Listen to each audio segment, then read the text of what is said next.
பிள்ளை பிறக்கணுமான நம்ம கையில் ஒண்ணும் இல்லடி. இறைவன் நாமளுக்கு எதை எப்போது கொடுக்க வேண்டும் என்று நிர்ணயித்திருக்கிறாரோ அப்போது நமக்கு கிடைக்கும். நம்ம வேண்டாம் வேண்டாம்னாலும் ஆண்டவே நிறுத்த மாட்டார். வேணும் வேணும்னாலும் ஆண்டவே கொடுக்க மாட்டார்.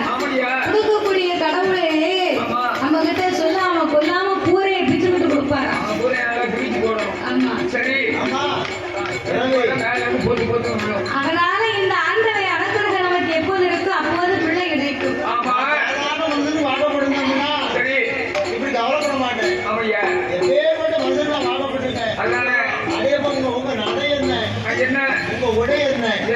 உங்க முக சைஸ் என்ன, உங்க கால் சைஸ் என்ன, கை சைஸ் என்ன, இப்படியே திக்கே விஜயனுக்கு வாக்கப்பட்டுட்டு இவ்வளவு பெரிய ஆளுக்கு வாக்கப்பட்டுட்டு குழந்தை இல்லாம இருக்கணும்னா ஒரு காலத்திலே மாண்டு மடிந்து நாமல் மரணமாகி போனோமானால் செத்து மடிந்து சிவலோகம் போனா சேர்ந்தெடுப்ப நாமளுக்கு பிள்ளை கிடையாது அல்லவா?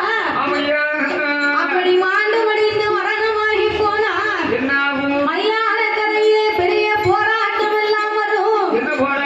மன்னா